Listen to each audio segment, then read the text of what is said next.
পুর ভরা ঝামেলা ছাড়াই খুব নরম তুলতুলে আলুর পরোটা খুব সহজে বাড়িতে বানিয়ে নিতে পারবে। তো প্রথমে আমি একটা বাটিতে নিয়ে নিলাম 5 হাতা নর্মাল আটা। তার মধ্যে আমি দিয়ে দেবো এক এক করে 1 চামচ দিয়ে দিচ্ছি ভাজা জিরে গুঁড়ো, দিয়ে দিচ্ছি হাফ চামচ গোলমরিচ গুঁড়ো, 1 চামচ চিলি ফ্লেক্স, আর হাফ চামচ দিয়েছি অরিগানো, স্বাদ মতো নুন, কিছুটা পরিমাণ ধনেপাতা কুচি, আর 3টি সেদ্ধ করা আলু, আর কিছুটা পরিমাণে সাদা তেল। এরপরে আলুটাকে ভালো করে চটকে মেখে নেব। তারপর সমস্ত উপকরণগুলোকে আটার সাথে মিশিয়ে নিতে হবে। খুব সুন্দরভাবে আটার সাথে মিশিয়ে নেওয়ার পরে এরপরে আমি এতে অল্প অল্প জল দিয়ে একটা সুন্দর ডো বানিয়ে নেব।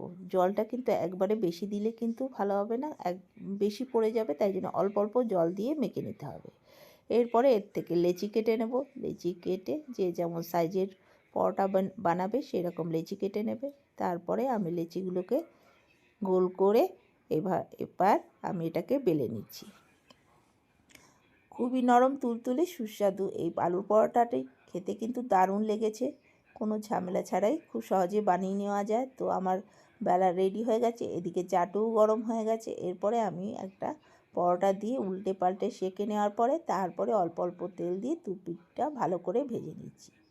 তো যদি তোমরা বেশি তেল দিয়ে না খেতে চাও তাহলে অবশ্যই এর উপরে আরেকটা শুকনো আলুর পরোটা দিয়ে দিতে হবে।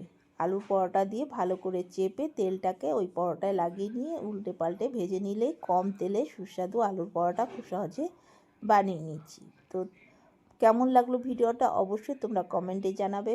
অবশ্যই তোমরা পাশে থেকে লাইক কমেন্ট শেয়ার করে পাশে থেকেও। আর কতটা নরম তুলতুলে হয়েছে দেখে নাও, একদম নরম তুলতুলে কিন্তু খুব টেস্টি। তো কেমন লাগলো জানিও। ভালো